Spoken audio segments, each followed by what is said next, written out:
بسم الله الرحمن الرحيم الحمد لله رب العالمين والعاقبة للمتقين والصلاة والسلام على سيدنا محمد وعلى آله وأصحابه أجمعين أما بعد فقد قال الله تعالى في كلامه القديم في القرآن المجيد بعد أعوذ بالله من الشيطان الرجيم بسم الله الرحمن الرحيم ليلة القدر خير من ألف شهر صدق الله العلي العظيم وقال نبينا رسول الله صلى الله عليه وسلم من قام ليلة القدر إيمانا واحتسابا غفر له ما تقدم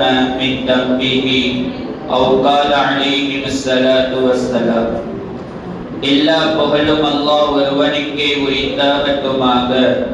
அவனால் அனுப்பப்பட்ட கண்மணி நாயகம் ஹதரத் முஹம்மது ரசூலுல்லாஹ் ஸல்லல்லாஹு அலைஹி வஸல்லம் அவர்கள் மீதும் அவர்களினுடைய வாழ்க்கையை பின்பற்றி வாழ்ந்த உத்தம சத்திய சஹாபாக்கள் நல்லோர்கள் வலிமார்கள் குறிப்பாக இம்மஜ்லிஸில் அமர்ந்திருக்கும் கேட்டுக் கொண்டிருக்கும் நம் அனைவர்கள் மீதும் அல்லாஹ்வினுடைய சாந்தியும் சமாதானமும் என்றென்றும் என்றும் நிலவட்டுமாக. ஆமீன். கண்ணியத்திற்கும் மரியாதைக்குரிய முஃமின்களே, அல்லாஹ் சுப்ஹானஹு தஆலா இந்த உலகத்தில் ஒன்றை விட இன்ன ஒன்றை சிறந்ததாக வைத்திருக்கின்றான். எப்படி உயிரினங்களில் மிகவும் எத்தனையோ கோடிக்கணக்கான உயிரினங்களை அல்லாஹ் தஆலா படைத்திருந்தாலும் மனிதனை எப்படி சிறப்பாக்கி வைத்திருக்கிறானோ, இந்த உலகத்தில் எத்தனையோ இடங்கள் சிறந்ததாக இருந்தாலும் அல்லாஹ் தஆலா சிறப்புக்குரிய இடமாக மக்காவை வைத்திருக்கின்றானோ, 12 மாதங்களில் எப்படி அல்லாஹ் தஆலா ரமலானை சிறப்பாக்கி வைத்திருக்கிறானோ, அதே போன்றுதான் எத்தனையோ இரவுகள் இருந்தாலும் நாம் வீற்றிருக்கக்கூடிய இந்த இரவை அல்லாஹ் தஆலா சிறப்புக்குரியதாக ஆக்கி வைத்திருக்கின்றான். இந்த லைலத்துல் கத்ர் என்று சொல்லக்கூடிய இந்த இரவினுடைய சிறப்பை குறித்து அல்லாஹ் தஆலா குர்ஆனில் சொல்லுவான், இன்னா அன்ஸல்னாஹு ஃபீ லைலத்தில் கத்ர், நிச்சயமாக நாம் உங்களுக்கு லைலத்துல் கத்ர் என்கின்ற ஒரு இரவை இறக்கி வைத்திருக்கிறோம் என்று சொல்லிவிட்டு வமா அதுராக மா லைலத்துல் கத்ர், லைலத்துல் கத்ர் என்றால் என்ன என்பதை அல்லாஹ் தஆலா கேள்வியாக வைக்கின்றான். லைலத்துல் கத்ர் என்றால் என்ன என்பதை அல்லாஹ் தஆலா கேள்வியாக வைத்துவிட்டு பிறகும் அல்லாஹ் தஆலா அவனே விளக்குவான்.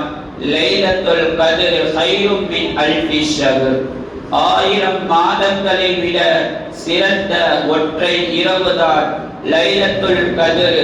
மிகவும் சிறப்புக்குரிய கண்ணியமான ஒரு இரவு என்பதாக அல்லாஹ் தஆலா குர்ஆனில் சொல்கிறான். இந்த லைலத்துல் கத்ர் என்பது யாருக்கு கிடைக்குமோ அவர்கள் 83 ஆண்டுகள் அமல் செய்த நன்மையை அல்லாஹ் தஆலா இந்த ஒற்றை இரவில் தருகிறான். ஒரு மனிதன் தன்னுடைய வாழ்நாளில் அவனுடைய வாழ்வு காலம் என்பது 60க்கும் 70க்கும் நடுவில் மட்டும்தான். ஆனால் இந்த ஒற்றை இரவை பெற்றவன் 83 ஆண்டுகள் வாழ்ந்த அமல் செய்த நன்மையை அல்லாஹ் தஆலா லைலத்துல் கத்ர் என்கின்ற ஒற்றை இரவில் வழங்குகிறான்.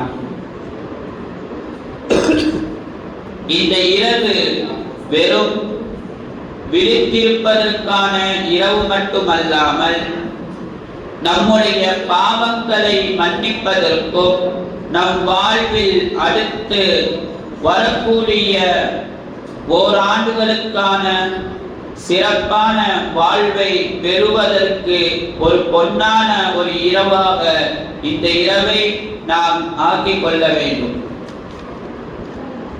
ரசூலுல்லாஹி ஸல்லல்லாஹு அலைஹி வஸல்லம் அவர்கள் சொல்லுவார்கள், தஹர்ரரு லைலத்துல் கத்ரி, லைலத்துல் கத்ரை நீங்கள் தேடிக் கொள்ளுங்கள், ஃபில் வித்ரி மினல் அஷ்ரில் ஆகிரதி ஃபி ரமலான், ரமலானினுடைய மாதத்திலிருந்து கடைசி 10 ஒற்றை இரவுகளில் நீங்கள் லைலத்துல் கத்ரை தேடிக் கொள்ளுங்கள் என்பதாக ரசூலுல்லாஹி ஸல்லல்லாஹு அலைஹி வஸல்லம் அவர்கள் சொன்னார்கள்.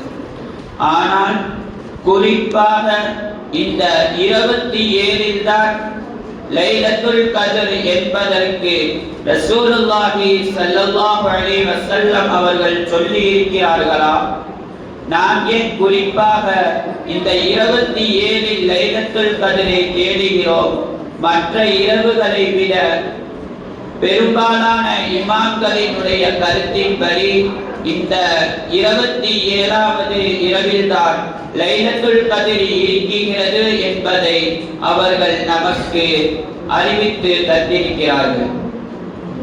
எப்பயாவது நாம் யோசித்து பார்த்திருப்போமா, நம்முடைய வாழ்வு நாளில் ஏன் 27வது இரவில் மட்டும் இவ்வளவு சிறப்பாக நாம் செயல்படுகிறோம் என்பதை உபய் இப்னு கஅப் ரலியல்லாஹு தஆலா அன்ஹு அவர்கள் சொல்லுவார்கள். யார் இந்த உபய் இப்னு கஅப் என்றால், ரசூலுல்லாஹி ஸல்லல்லாஹு அலைஹி வஸல்லம் அவர்கள் நீங்கள் குர்ஆன் ஓதுவதாக இருந்தால் 4 காரிகளிடம் குர்ஆனை கற்றுக்கொள்ளுங்கள் என்று சொன்னார்கள். அந்த 4 பெயர்களில் ஒருவர்தான் உபய் இப்னு கஅப் ரலியல்லாஹு தஆலா அவர்கள். அவர்கள் சொல்கிறார்கள், அல்லாஹ்வின் மீது ஆணையாக இந்த இரவில் தான் லைலத்துல் கத்ர் இருப்பதை நான் அறிவேன். அது அல்லாஹ்வுடைய ரசூல் ஸல்லல்லாஹு அலைஹி வஸல்லம் அவர்கள் எங்களை நின்று வணங்குமாறு ஏவி இருக்கிறார்கள். 27வது இரவில் தான் என்பதாக உபய் இப்னு கஅப் ரலியல்லாஹு தஆலா அவர்கள் அறிவிப்பார்கள். இதை குறித்து உபய் இப்னு கஅப் ரலியல்லாஹு தஆலா அவர்கள் சொல்லுவார்கள், அவரிடம் கேட்கப்படும், நீங்கள் எப்படி இப்படி சொல்கிறீர்கள் என்பதாக கேட்கும் பொழுது அவர்கள் சொல்லுவார்கள், ரசூலுல்லாஹி ஸல்லல்லாஹு அலைஹி வஸல்லம் அவர்கள் லைலத்துல் கத்ரினுடைய இரவை குறித்து எங்களுக்கு அடையாளம் சொன்னார்கள். அன்று காலையில் சூரியன் பிரகாசம் கதிர் என்பது இல்லாமல் வெள்ளையாக இருந்தது என்பதை நாங்கள் காண்கிறோம். அதனால் தான் நான் சொல்கிறேன், லைலத்துல் கத்ர் என்பது 27வது இரவில் இருக்கிறது என்பதாக உபய் இப்னு கஅப் ரலியல்லாஹு தஆலா அவர்கள் சொல்லுவார்கள்.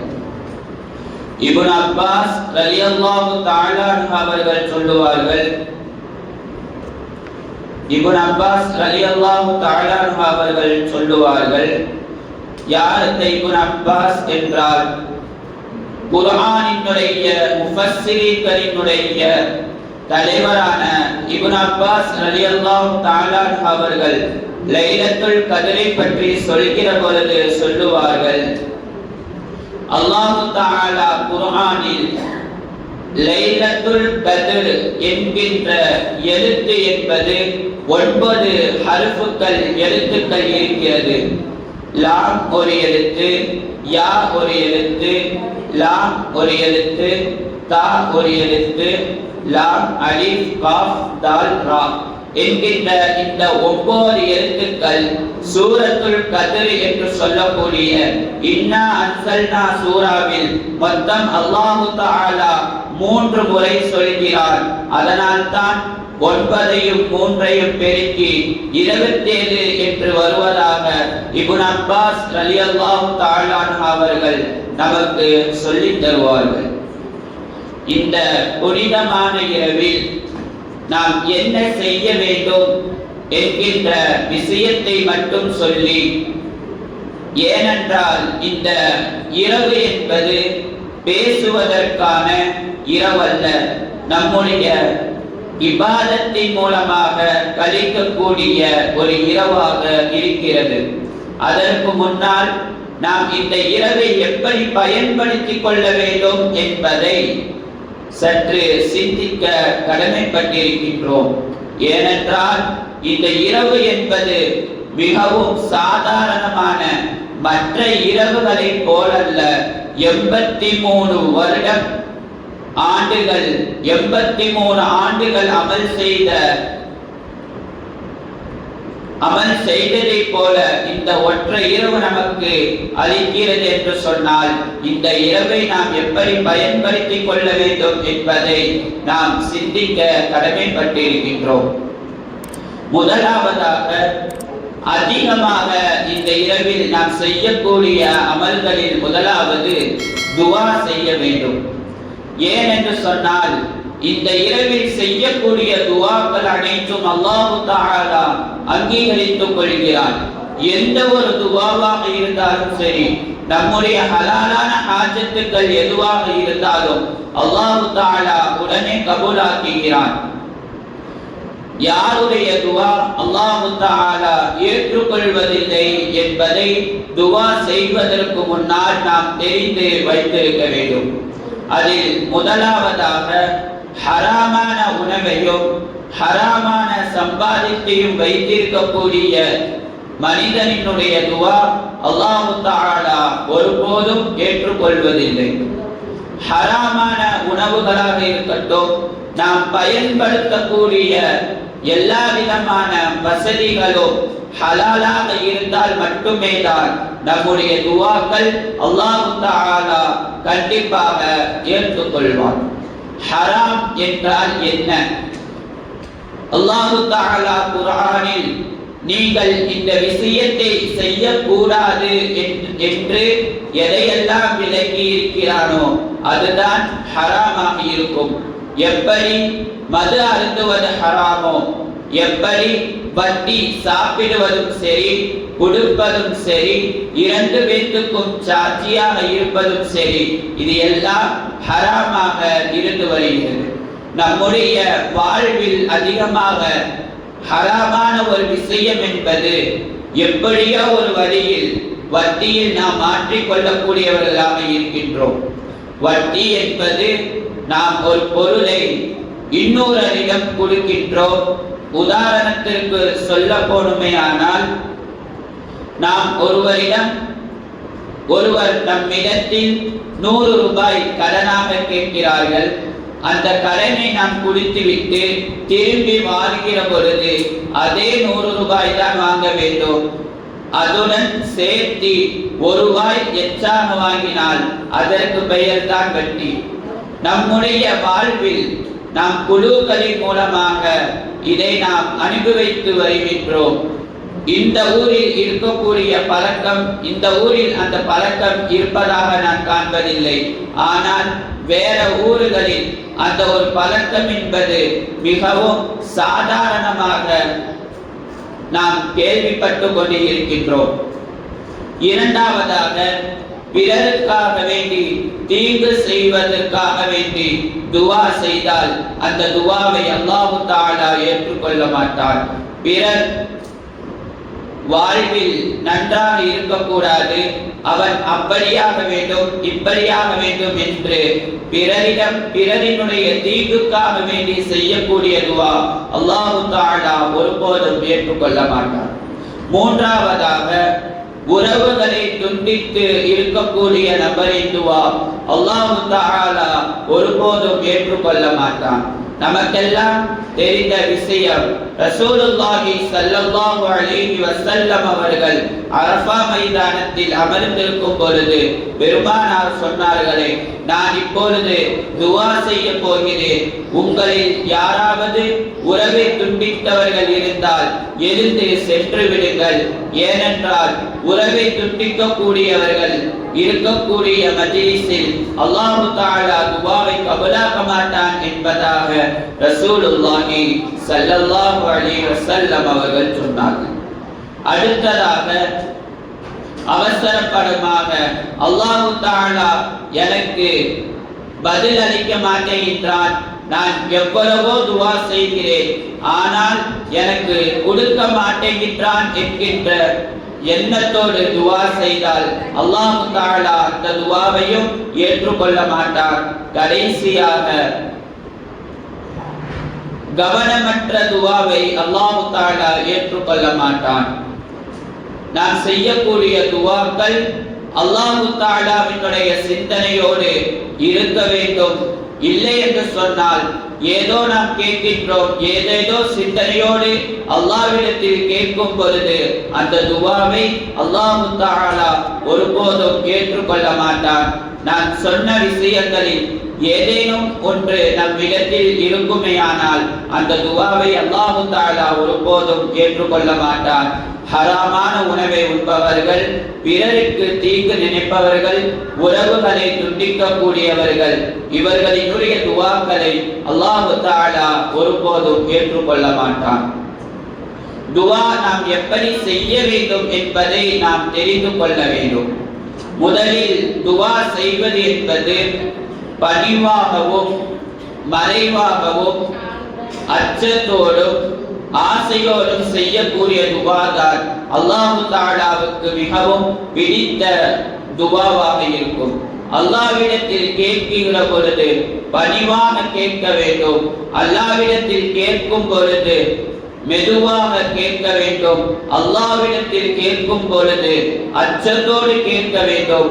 அல்லாஹ்விடத்தில் கேட்கும் பொழுது ஆசையுடன் கேட்க வேண்டும் என்று குர்ஆன் நமக்கு சொல்லித் தருகிறது. மூசா அலைஹிஸ்ஸலாமினுடைய காலகட்டத்தில் ஒரு மனிதர் அதிகமாக அல்லாஹ்வினிடத்தில் துஆ செய்து கொண்டே இருந்தார்கள். இதை பார்த்த மூசா அலைஹிஸ்ஸலாம் அவர்கள் கேட்கக்கூடிய துஆவை பார்த்து கொண்டு இருக்கும் பொழுது அப்போது மூசா அலைஹிஸ்ஸலாம் அவர்கள் அல்லாஹ்விடம் கேட்டார்கள், யா அல்லாஹ், நான் மட்டும் அந்த அடியானுக்கு தரக்கூடியவனாக இருந்தால் நான் எப்பொழுதே தந்து விட்டிருப்பேன். ஆனால் நீ தராமல் இருக்கிறாய்.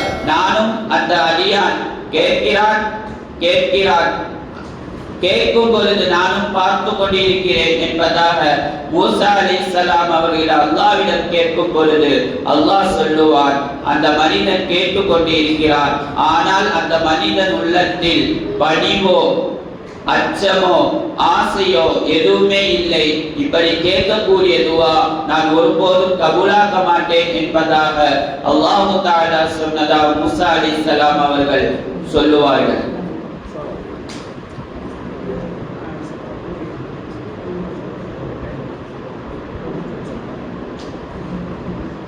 அப்படி இருக்கக்கூடிய துஆக்கள் மட்டுமே தான் அல்லாஹ் தஆலா ஏற்றுக்கொள்வார். நாம் அல்லாஹ்வினிடத்தில் கேட்கும் பொழுது ஆசையுடன் கேட்க வேண்டும், உறுதியாக கேட்க வேண்டும். என்னுடைய ரப்பு என்னுடைய தேவைகளை நிறைவேற்றுவான் என்கின்ற ஆசையோடும் உறுதியோடும் கேட்கக்கூடிய துஆக்கள் மட்டுமே தான் அல்லாஹ் தஆலா கண்டிப்பாக கபூலாக்கி தருவார். நாம் இந்த நேரத்தில் எப்படி எதற்காக வேண்டி துஆ செய்ய வேண்டும் அதிகமாக என்று சொன்னால், நாம் செய்த பாவத்தின் காரணமாக நாம் அல்லாஹ்வினிடத்தில் தௌபா செய்வதற்காக நாம் நம்முடைய துஆக்களை நாம் ஆக்கிக் கொள்வோம். நாம் செய்த பாவங்கள் ஏராளம். ஆனால் அதையெல்லாம் அளிப்பதற்காகத்தான் அல்லாஹு தஆலா லைலத்துல் கத்ர் என்கின்ற ஒரு புனிதமான ஒரு இரவை ஆக்கி வைத்திருக்கின்றார். அல்லாஹு தஆலா குர்ஆனில் சொல்லுவார், இன்ன பத்ஸ ரப்பிக லஷதீத், என்னுடைய பிடி என்பது மிகவும் கடினமானதாக இருக்கும். நான் பிடித்தேன் என்று சொன்னால் அது மிகவும் கடினமானதாக இருக்கும். முஃமின்களே, அல்லாஹு தஆலா பிடிப்பதற்குள் நாம் அவனை பிடித்துக் கொள்ள வேண்டும். நாம் செய்த பாவங்கள் ஏராளம். முன்னால் இருந்த சமூகத்தினர்கள் ஏதேனும் ஒரு பாவங்கள் செய்தார்கள் என்று சொன்னால் உடனே அவர்களினுடைய வீட்டினுடைய வாசல்களில் அந்த பாவத்தை எழுதி வைத்துவிட்டு சென்று விடுவார்களாம் என்கின்ற ஒரு காலகட்டத்தில் நாம் வாழ்வதில்லை. அப்படியும் நம்மிடத்தில் நம்முடைய சமூகத்திற்கு அந்த பழக்கம் இருந்தது என்று சொன்னால் நம்முடைய வீட்டினுடைய செவர்கள் எல்லாம் எப்பொழுதே முழுமையாக அடைந்திருக்கும். ஆனால் அல்லாஹு தஆலா அப்படி வைக்காமல் நாம் செய்த பாவத்தை நம்மிடம் நமக்கும் அல்லாஹ்வுக்கும் மட்டும்தான் தெரியும். நாம் செய்த பாவங்கள் எத்தனையோ இருக்கும். அல்லாஹு தஆலா இதுவரைக்கும் அதை வெளிப்படுத்தாமல் வைத்திருப்பார். நாம் செய்த பாவங்கள் அதிகமாகிக் கொண்டே இருக்கிறது. இப்னு மஸ்ஊத் ரலியல்லாஹு தஆலா அவர்கள் சொல்லுவார்கள், அவர்களினுடைய காலகட்டத்தினுடைய கடைசி காலகட்டத்தினுடைய நிலைமையில் சொல்லுவார்கள், நாங்கள் ரசூலுல்லாஹி ஸல்லல்லாஹு அலைஹி வஸல்லம் அவர்களினுடைய காலத்தில் எதையெல்லாம் பெரிய பாவங்களையும் சிறிய பாவங்களையும் நாங்கள் பெரியதாக கருதனோம், ஆனால் இப்பொழுது பெரிய பாவங்கள் எல்லாம் சிறிதாக கருதக்கூடிய ஒரு நிலைமை வந்துவிட்டது. நம்முடைய நிலைமை என்பது அன்றாடமும் அதிகமாக பாவத்தில் மூழ்கி கொண்டே இருக்கின்றோம். முஃமின்களே, நாம் செய்த பாவத்தை சற்று சிந்தித்து பார்க்க கடமைப்பட்டிருக்கின்றோம். ஏனென்றால் அல்-யௌம நக்திமு அலா அஃவாஹிஹிம் வ துகல்லிமுனா ஐதீஹிம் வ தஷ்ஹது அர்ஜுலுஹும் பிமா கானூ யக்ஸிபூன். நாளை மறுமை நாளில் அல்லாஹ் தஆலா நம்மை விசாரிப்பதற்கு முன்னால் நாவிற்கு பூட்டை போட்டுவிட்டு கையை பேச சொல்லுவார், காலை பேச சொல்லுவார், உடலில் உள்ள அனைத்து உறுப்புகளும் பேசும், நாவை தவிர என்பதை அல்லாஹ் தஆலா குர்ஆனில் சொல்லுவார். நாம் செய்த பாவங்கள் நாளை மறுமை நாளில் விசாரிப்பதற்கு முன்னால், நாம் இந்த உலகத்தை விட்டு செல்வதற்கு முன்னால் நாம் செய்த பாவங்கள் எல்லாம் மன்னிக்கப்பட்டவர்களாக ஆக வேண்டும் என்று சொன்னால், இது போன்ற இரவுகளில் தனிமையாக அமர்ந்து நாம் செய்த பாவத்தை ஒவ்வொரு பாவத்தையும் நினைத்து வருந்தி அல்லாஹ்விடத்தில், யா அல்லாஹ், நான் செய்த பாவங்கள் ஏராளம், நான் இந்த நேரத்தில் இந்த பாவம் செய்திருக்கிறேன், மன்னித்து விடு என்று நாம் செய்த பாவத்தை ஒவ்வொன்றாக சொல்லி அல்லாஹ்வினுடைய தௌபாவை பெறக்கூடிய இரவாக இந்த இரவை நாம் ஆக்கிக் கொள்வோம். அல்லாஹ் ரசூலுல்லாஹி ஸல்லல்லாஹு அலைஹி வஸல்லம் அவரிடம் ஆயிஷா ரலியல்லாஹு தஆலா அவர்கள் கேட்டார்கள், யா ரசூலல்லாஹ், நாங்கள் லைலத்துல் கத்ரை பெற்றுக் கொண்டால் என்ன செய்வது என்பதாக கேட்கும் பொழுது ஆயிஷா ரலியல்லாஹு தஆலா அவர்கள் ரசூலுல்லாஹி ஸல்லல்லாஹு அலைஹி வஸல்லம் அவர்கள் சொன்னார்கள், அல்லாஹும்ம இன்னக அஃபுவுன் துஹிப்புல் அஃப்வ ஃபஅஃபு அன்னி என்கின்ற இந்த துஆவை அதிகமாக ஓதிக்கொள்ளுங்கள் என்பதாக ரசூலுல்லாஹி ஸல்லல்லாஹு அலைஹி வஸல்லம் அவர்கள் சொன்னார்கள். அல்லாஹும்ம, யா அல்லாஹ், இன்னக அஃபுவுன், நீயே மன்னிப்பவன், துஹிப்புல் அஃப்வ, மன்னிப்பையே விரும்பக்கூடியவன், ஃபஅஃபு அன்னி, எனவே என்னை மன்னித்து விடு என்கின்ற இந்த துஆவை நாம் அதிகமாக ஃபஜ்ர் வரையிலும் அதிகமாக நாம் ஓதுவதற்கு கடமைப்பட்டிருக்கிறோம். அல்லாஹ் சுப்ஹானஹு வ தஆலா நாம் செய்த பாவங்களை பிறருக்கு எடுத்து காட்டாமல் நம்மிடத்திலேயே வைத்து அல்லாஹ் தஆலா மன்னித்து அருள் புரிவானாக. நாம் செய்த பாவங்களை அல்லாஹ் தஆலா மறைத்தும் மன்னித்தும் அருள் புரிவானாக. புனிதமான இந்த லைலத்துல் கத்ரை யாரெல்லாம் அடைகிறார்களோ அவர்களினுடைய கூட்டத்தில் நம்மளையும் அல்லாஹு தஆலா சேர்ந்தருள் புரிவானாக. வாஹிரு தஅவானா அல்ஹம்துலில்லாஹி ரப்பில் ஆலமீன். அஸ்ஸலாமு அலைக்கும் வரஹ்மத்துல்லாஹி வபரகாத்துஹு.